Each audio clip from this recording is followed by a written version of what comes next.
My name is Claire.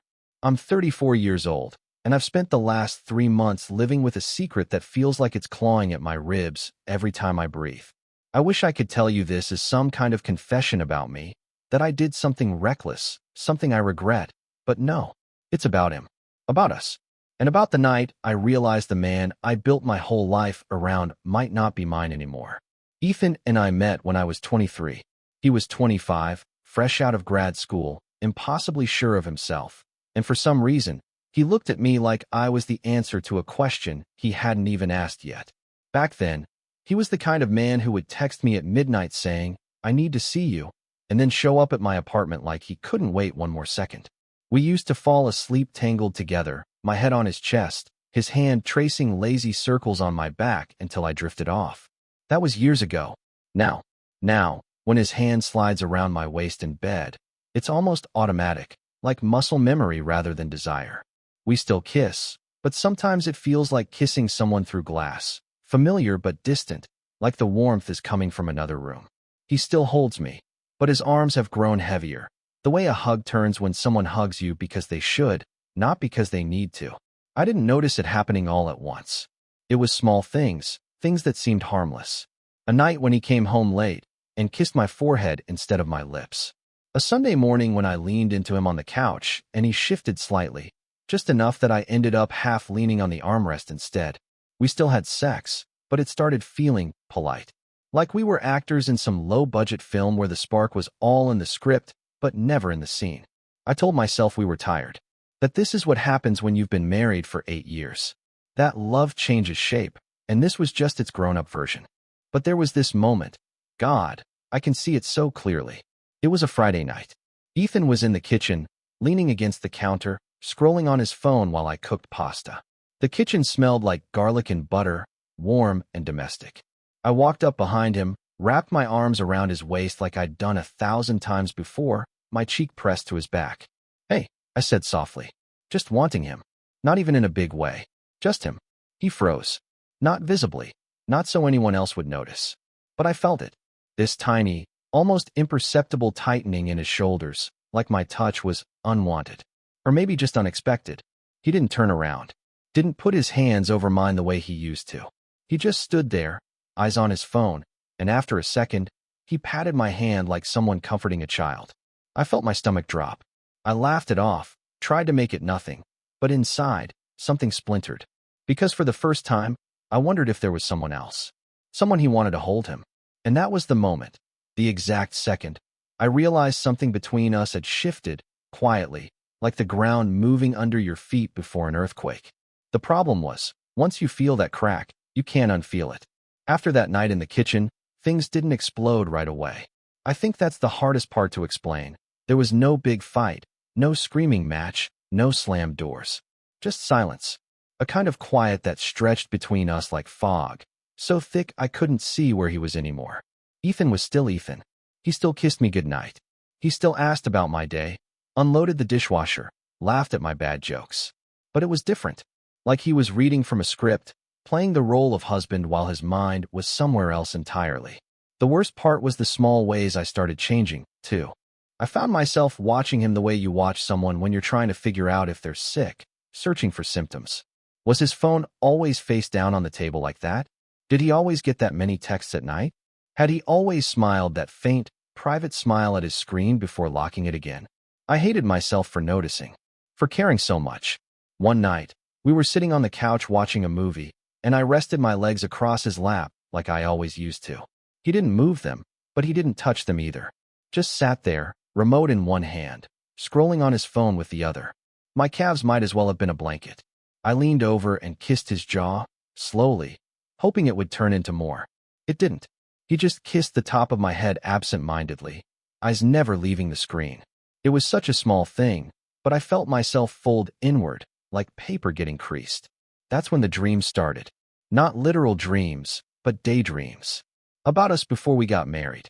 About that first apartment where we couldn't keep our hands off each other, where the walls were too thin and the neighbors probably hated us. I started replaying those memories like they were proof that I wasn't imagining things now. Proof that the version of us I missed was real. But the present version of us? We were strangers living parallel lives. I began noticing little changes in him. He started leaving the room to take certain calls. He started showering at odd times, like right after coming home instead of before bed. He had new cologne, one I didn't buy, and the physical affection? It was there, but barely. A hug before work that felt like a handshake. A kiss on my cheek when I turned my head too quickly and his lips missed my mouth. His hand on my back at a party, guiding me through the crowd, but it felt more like habit than claim. I wanted to scream, to grab him and say, "What happened to us? To you? To me?" But every time I opened my mouth, I swallowed the words. Then one night, I walked into the living room and saw him sitting on the couch, phone in hand, smiling at something. Not a big smile, just this soft, private one I hadn't seen directed at me in months. "Who's that?" I asked casually, nodding toward his phone. He glanced up, expression unreadable. "Just work stuff," he said too quickly, locking the screen before I could see. And that's when the idea planted itself. The one I'm not proud of. If he wouldn't tell me what was going on, I would find out myself. That was the night I started looking up how to record phone calls without him knowing. The night I crossed a line I couldn't uncross.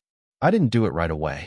For a week after that night, I kept telling myself I was overreacting, that I was tired, that my imagination was eating me alive because I missed him and didn't know how to say it without sounding needy. But then came the Thursday evening when Ethan said he had to work late and didn't text me for hours. He came home smelling faintly of that new cologne again, the one I hadn't bought, his hair damp like he'd showered somewhere else. I asked casually, "Busy night?" He kissed my cheek, too quickly, and said, "Yeah, long meeting." He didn't look at me when he said it. Something inside me cracked then, quietly, like a bone breaking under the surface of the skin.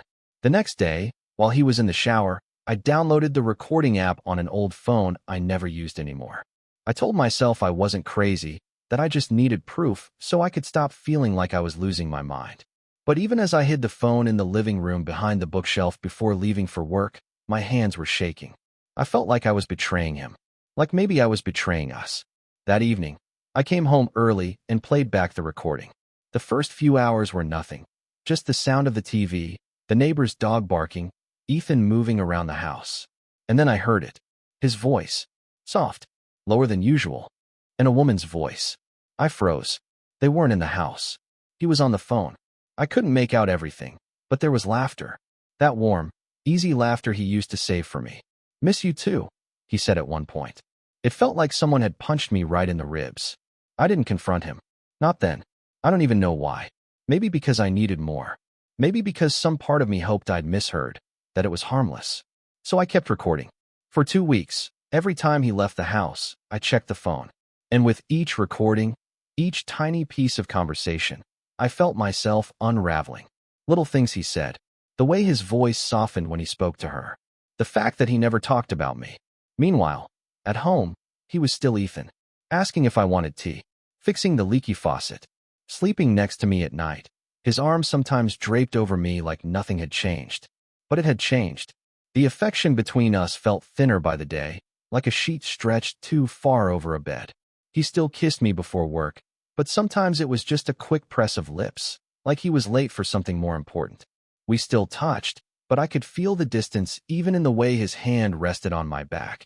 It wasn't the weight of someone holding on, it was the weight of someone keeping up appearances. I started pulling back, too. Not on purpose. It was just, I couldn't look at him the same way, knowing what I knew, or what I thought I knew. One night, he came up behind me while I was folding laundry and wrapped his arms around my waist. It used to be my favorite thing he did. But all I could think about was whether he held her like this too. I didn't lean back into him. He noticed. He didn't say anything, but I felt his arms loosen before he stepped away. That was the night I realized we weren't just drifting apart anymore. We were breaking. It happened on a Tuesday night. By then, the recordings had stopped feeling like a safety net and started feeling like poison. I wasn't sleeping. I wasn't eating much. I'd listen to him laughing softly into the phone while sitting just a room away from me, and I'd bite my lip until it bled to keep from screaming. The worst part wasn't even the words. It was the tone, the warmth. That warmth used to be mine. That evening, I made dinner, chicken stir-fry, his favorite. He came home later than usual, looking tired, hair damp again like he'd showered elsewhere. We sat across from each other at the table, the clink of silverware filling the silence between us. I watched him eat, feeling like I was looking at a stranger. Finally, I said it.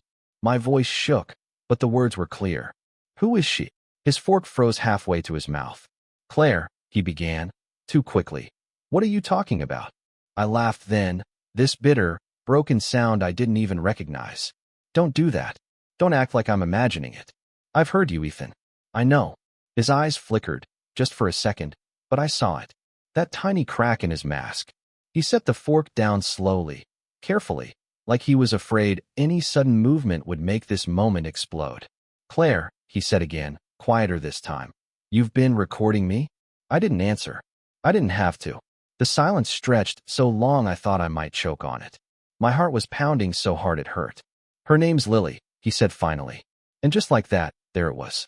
The truth I'd been digging for, like a woman unearthing her own grave. I thought I'd scream, cry, throw something. But instead, I just sat there, weirdly calm, like my body had shut down the part of me that felt things too much. How long? I asked. He looked down at his hands. A few months. A few months. While I was making him dinner, kissing him goodnight, folding his shirts while he whispered to someone else in the dark. Did you sleep with her? My voice cracked on sleep. He didn't answer right away, and that silence was its own confession. I stood up then, because if I stayed sitting, I was going to collapse. I walked to the sink, gripping the counter so hard my knuckles turned white. Claire, he said behind me. It wasn't supposed to. Don't. I snapped, my voice sharper than I intended. Don't you dare give me some line about how it just happened. He didn't speak after that. I turned around slowly, my chest aching, my eyes burning, but no tears came. Not yet. Do you love her? I asked. His mouth opened, closed, and then he whispered, I don't know. That hurt worse than yes. Because I don't know meant maybe. It meant he was already halfway out the door in his heart, even if his body was still here. Something in me snapped then, not loud, not dramatic. Just quiet, like the last thread holding us together had frayed and finally given way. I didn't yell. I didn't throw things. I didn't demand he leave. I just looked at him and said, very softly, You broke us, Ethan. I didn't sleep that night. Ethan stayed on his side of the bed, rigid as a statue, while I lay awake staring at the ceiling, listening to the quiet hum of the ceiling fan. It felt surreal, like I was floating outside my own body watching the ruins of my marriage from above. At some point, maybe around 3 a.m., I slipped out of bed and went to the living room. I sat there in the dark with only the street light coming through the blinds, hugging my knees to my chest like I used to do as a teenager when my world felt too big and I felt too small to survive it. It was strange how calm I felt, like the storm had ripped through, and now there was only the hollow aftermath. In the morning, he found me there. He looked old. Not physically, exactly, but like the weight of what he'd done had finally settled on him overnight. I'm sorry, he whispered. The words landed with a dull thud. They didn't fix anything. They didn't even scratch the surface of the crater inside me. I finally looked at him. Do you love her? I asked again, because I needed to hear it this time. He closed his eyes. I don't know, he said again. And there it was, my answer. Because I don't know wasn't confusion. It wasn't indecision. It was the truth. He didn't feel enough for me to stay, and he didn't feel enough for her to go. He was a man standing on a crumbling bridge between two lives, and I was drowning beneath it. I can't do this anymore, I said quietly. He looked up sharply. Claire, I'm not yelling, I said, surprising even myself with how steady my voice sounded. I'm not throwing you out. I'm just done. The tears finally came then. Hot, relentless, the kind that make your whole face ache. I told him I felt like I'd been carrying this marriage by myself for years while he was slowly setting it down, piece by piece, until I was the only one left holding anything at all. I told him about the nights I lay awake wondering what was wrong with me, why I wasn't enough, how small and invisible I felt in my own home. He didn't interrupt.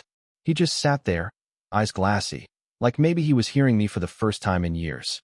When I was done, there was nothing left but the sound of my own breathing and the faint tick of the kitchen clock.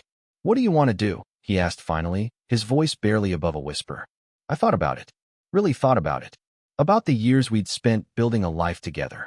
About the good times, the bad times, the quiet Sunday mornings, and the chaotic holidays, and the way he used to look at me like I was his whole world. But all of that felt like it belonged to someone else now.